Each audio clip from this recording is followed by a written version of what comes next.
Hello, good morning everyone. Myself is Dr. Umakant Ganapati, working as an assistant professor in Government First Grade Women's College, Bidar. Today, we will discuss about the principles and practice of management. In that, first we discuss about the introductions part. So principles of management, that introduction part is the management is an important factor for the success of any organized activity. It means the management is a wider concept. It's not a narrow, and it is as important as the success of any organized activity. Today, management is basically concerned with the changes and challenges, and it is difficult to manage. It is always where there is a changes and challenges. It's somewhat it become a difficult to manage. So the management is like it's a changes, and it is a challenging task. So it is related with the resources like material, money, and machinery, methods, manufacturing, and marketing, etc. So the management principles are universal in nature. Management, the principles are the universal in nature, universally the universal concepts. So management is necessary for all types of organization, such as public, private sector, government sector, non-government sector. As an organization, it's all over. It's applicable. The principles are the management is required for all type of organizations. It's not concerned. It's not confined to any organization. It is the universal idea, universal concept that is you can see there in every organizations as a management. So it is a brief introductory speech or discussion, and next is let us see what do you mean by the management. Management means what? Let us discuss. So management is an art of getting things done through others.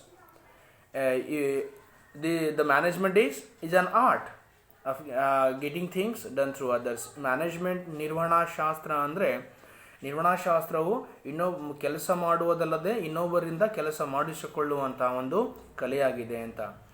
So ಅದಕ್ಕಾಗಿ ಇಲ್ಲಿ FW Taylor ಹೇಳ್ತಾರೆ, management is an art of knowing what you want to do and then seeing that it is done in the best and cheapest way.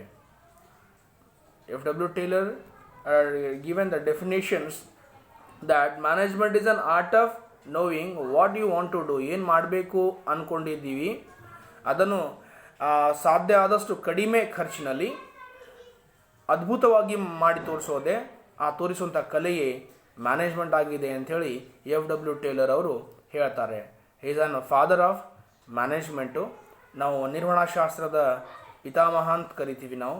So one more definition is that given by the Lawrence.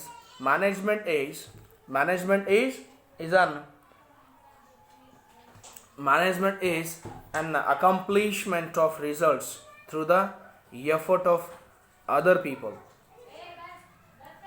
It's an effort of other people. ಅಂದ್ರೆ ಅರ್ಥ management ನಿರ್ವಹಣಾ ಶಾಸ್ತ್ರವು ಹೆಂಗಂತಂದರೆ ಇನ್ನೊಬ್ಬರ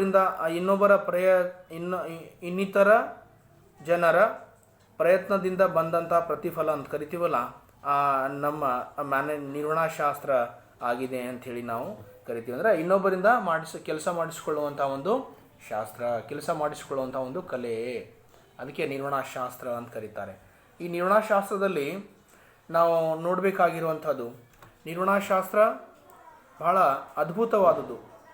ಅಂದರೆ ಭಾಳಷ್ಟು ಇಲ್ಲಿ ಮಹತ್ವವಾದಂತಹ ವಿಷಯಗಳನ್ನು ನಾವು ಚರ್ಚೆ ಮಾಡ್ತೀವಿ ಮ್ಯಾನೇಜ್ಮೆಂಟ್ನಲ್ಲಿ. ಅದಕ್ಕಾಗಿ ಮ್ಯಾನೇಜ್ಮೆಂಟು ಭಾಳ ಪ್ರಮುಖವಾದದ್ದು. ಈ ಮ್ಯಾನೇಜ್ಮೆಂಟ್ನಲ್ಲಿ ಇನ್ನಿತರ ವಿಷಯಗಳನ್ನು ನಾವು ಇವಾಗ ಚರ್ಚೆ ಮಾಡೋಣ. ಈ ಮ್ಯಾನೇಜ್ಮೆಂಟ್ನಲ್ಲಿ ಇವಾಗ ನಾವು ಫೀಚರ್ಸ್ ಆಫ್ ಮ್ಯಾನೇಜ್ಮೆಂಟ್ ಬಗ್ಗೆ ಓದೋಣ. ಇವಾಗ ಸಂಕ್ಷಿಪ್ತದಲ್ಲಿ ಮ್ಯಾನೇಜ್ಮೆಂಟು, ಅದರ ಅರ್ಥ ಮತ್ತು ಮ್ಯಾನೇಜ್ಮೆಂಟ್ ವ್ಯಾಖ್ಯೆ, ಮ್ಯಾನೇಜ್ಮೆಂಟ್ ಒಂದು ಪೀಠಿಕೆಯನ್ನು ನಾವು ಓದಿದ್ದೀವಿ. ಇವಾಗ ನಾವು ನಿರ್ವಹಣಾಶಾಸ್ತ್ರದ ಲಕ್ಷಣಗಳು ಅಂತ ನಾವು ಕರಿತೀವಿ, ಅಂದರೆ features of management. Features of management ನಾವು ಓದಬೇಕಾಗಿದ್ರೆ ಇದರಲ್ಲಿ ಭಾಳಷ್ಟು ಅದಾವ. There are the many features of managements. there are many features of management. Among those, which are the relevant, which are very important, which are most relevant features, we will discuss now. So ಅದಕ್ಕಾಗಿ ಇಲ್ಲಿ ನಾವು ನಿರ್ವಹಣಾಶಾಸ್ತ್ರ ಅದರ ಬಗ್ಗೆ ಓದೋಣ. ನಿರ್ವಹಣಾಶಾಸ್ತ್ರದಲ್ಲಿ management is an goal oriented ಅಂತಿದೆ. Goal oriented ಅಂದರೆ the management activity is a purposeful activity ಅಂತ. ಅಂದರೆ ಇಲ್ಲಿ ಉದ್ದೇಶಪೂರ್ವಕವಾದಂಥ ಒಂದು ಚಟುವಟಿಕೆ ಅಂತ. ಇಲ್ಲಿ ನಿರ್ವಹಣಾಶಾಸ್ತ್ರ ಏನಿದೆಯಲ್ಲ, ನಿರ್ವಹಣಾಶಾಸ್ತ್ರ ಒಂದು ಉದ್ದೇಶಪೂರ್ವಕವಾದಂತಹ ಚಟುವಟಿಕೆಯಾಗಿದೆ. ಈ ಚಟುವಟಿಕೆಯನ್ನು ಇನ್ನೊಬ್ಬರ ಮುಖಾಂತರ, ಅಂದರೆ ಇತರರ ಮುಖಾಂತರ, ಅಂದರೆ ಇನ್ನೊಂದು ಟೀಮ್ ವರ್ಕ್ ಅಂತ ನಾವು ಹೇಳ್ತೀವಿ ಇಲ್ಲಿ. ಅಂದರೆ ಸಂಸ್ಥೆಯಲ್ಲಿ ಕೆಲಸ ಮಾಡುವಂತಹ ಎಂಪ್ಲಾಯಿಗಳ ನೆರವಿನಿಂದ, ಸಹಾಯದಿಂದ ಆ ಗೋಲನ್ನು ಬಹಳ ಅದ್ಭುತವಾಗಿ, ಬಹಳ ದಕ್ಷತೆಯಿಂದ ನಿರ್ವಹಿಸಿ ಅದನ್ನು ನಿಭಾಯಿಸಿ ಸಾಧಿಸುವಂತಹ ಒಂದು ಲಕ್ಷಣ ಮ್ಯಾನೇಜ್ಮೆಂಟಿಗಿದೆ ಅಂತ. ಮ್ಯಾನೇಜ್ಮೆಂಟು ಹೇಳಿದನ್ನು ತೋರಿಸಿದಂತಹ ಕೆಲಸ ಮಾಡಿ ಅಲ್ಲಿ ಕೆಲಸ ಮಾಡಿ ತೋರಿಸುವಂತಹ ಒಂದು ಲಕ್ಷಣ ಹೊಂದಿದೆ ಅಂತ. ಅದಕ್ಕೆ every art is a result ನೋಡಿ, oriented as it seeks to achieve concrete results. ಇಲ್ಲಿ ಹೆಂಗಿದೆ ಅಂತಂದರೆ ಈ ಗುರುತಿಸಿದಂತಹ, ಅಂದರೆ ಆಬ್ಜೆಕ್ಟಿವ್ಸ್ ಅಂತ ಕರಿತೀವಿ ನಾವು, ಉದ್ದೇಶ. ಯಾವುದೇ ಒಂದು ಸಂಸ್ಥೆ ಕಾರ್ಯರೂಪಕ್ಕೆ ಬರಬೇಕಾಗಿದ್ರೆ ಅಥವಾ ಕಾರ್ಯ ಕೈಗೊಳ್ಳಬೇಕಾಗಿದ್ರೆ ಅದರ ಹಿಂದೆ ಒಂದು ಉದ್ದೇಶ ಇರ್ತದೆ. ಆ ಉದ್ದೇಶವು ಮ್ಯಾನೇಜ್ಮೆಂಟ್ನಲ್ಲಿ ಸಹ ನಾವು ನೋಡ್ತೀವಿ ಅಂತ. So in the same manner ನಾವು ನೋಡಬೇಕಾದ್ರೆ management is also directed towards accomplishment of predetermined goals. Managers use a various resources like men, money, material, machinery and methods and techniques to promote the growth of an organizations. ನೋಡಿ ಹೆಂಗಂತಂದರೆ manager ಅಂದರೆ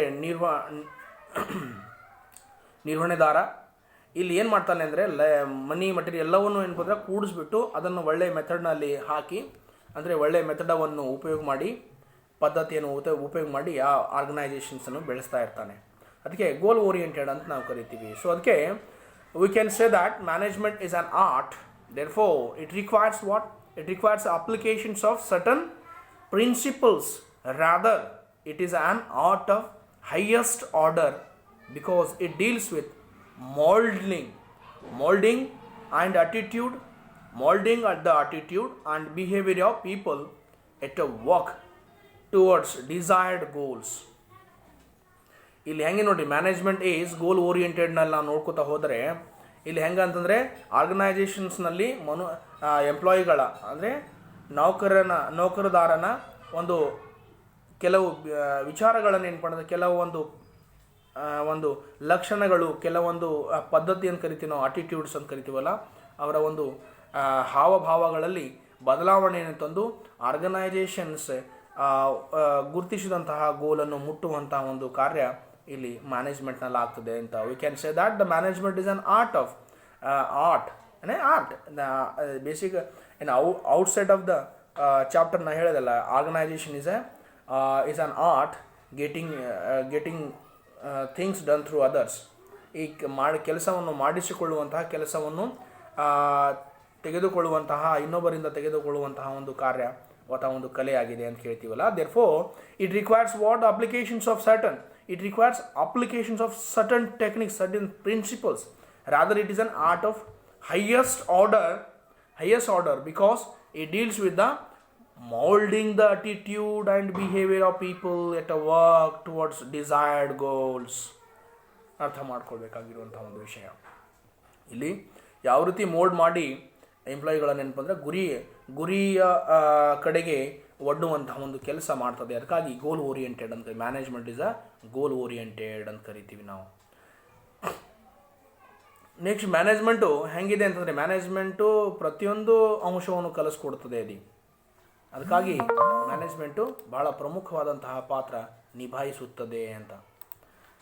ಅದಕ್ಕಾಗಿ ಇಲ್ಲಿ ನೋಡಬೇಕಾಗಿರುವಂಥ ವಿಷಯ, ಈ management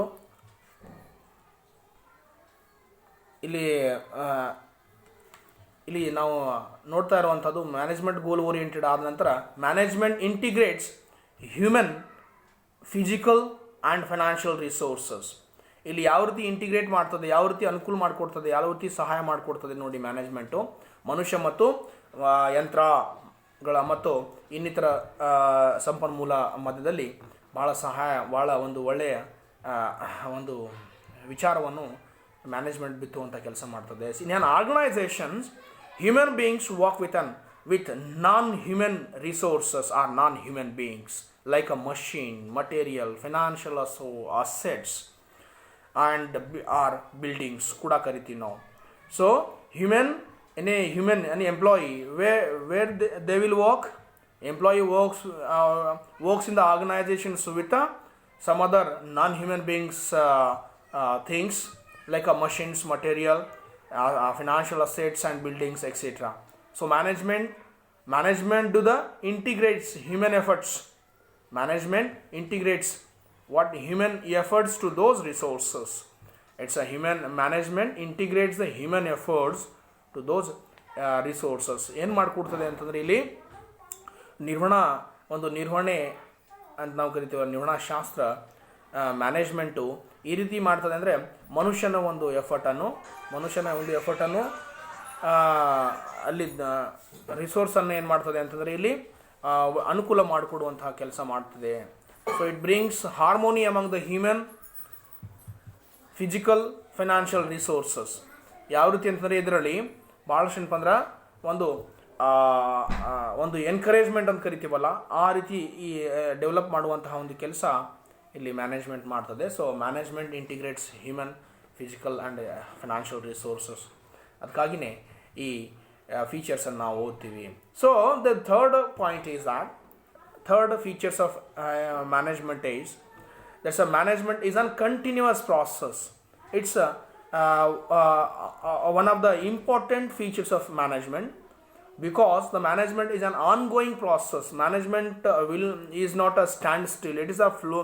It is like a flowing water. It's a continuous flow, continuous ongoing process. It involves continuous handling of problems and issues. It is concerned with identifying the problems and taking the appropriate steps to solve it. Management ನೋಡಿ ಹೇಗೆ ಅಂತಂದರೆ, ಇದು ಒಂದು ನಿರಂತರವಾದ ಪ್ರಕ್ರಿಯೆಯಾಗಿದೆ.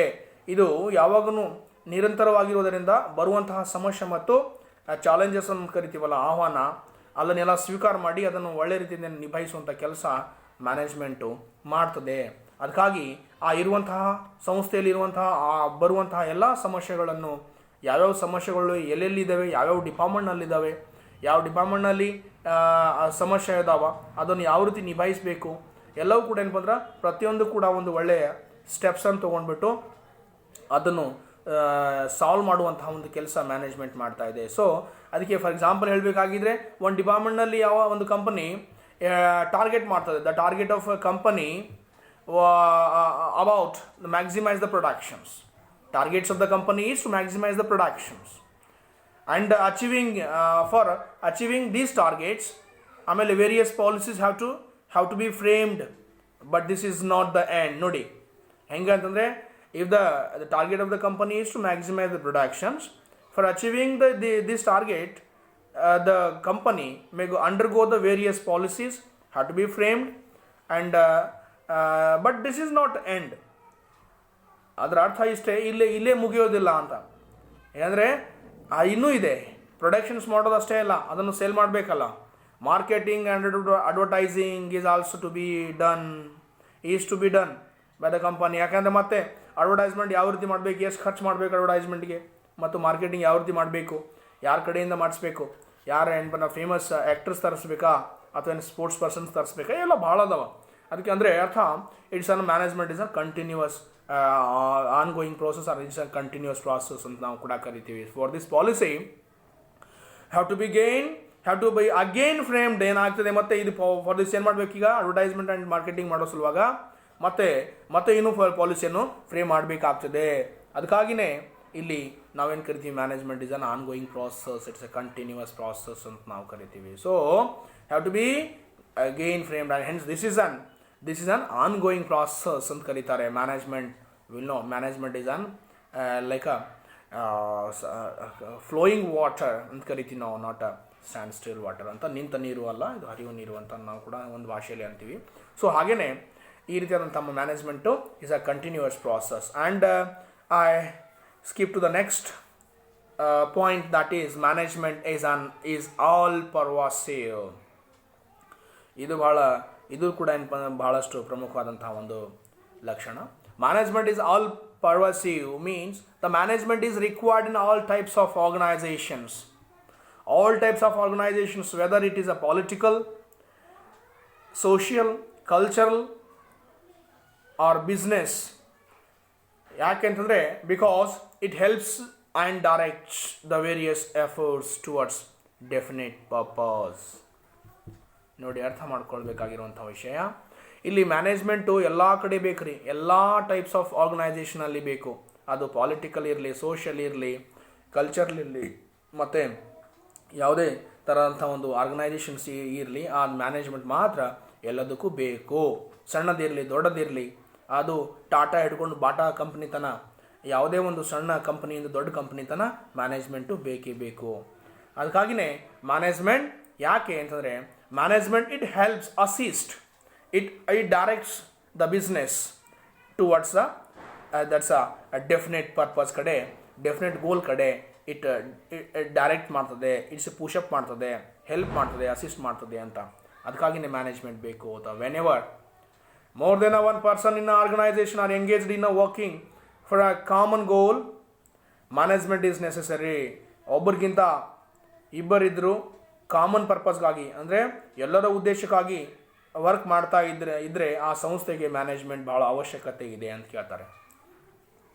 ನಾನು ಹೇಳಿದೆ, ಇದು whether it is an small business ಇರ್ಬೋದು, which may be engaged in trading or loss firm, ಯಾವುದೇ ಇರಲಿ, this management is required everywhere irrespective of size or type of activity.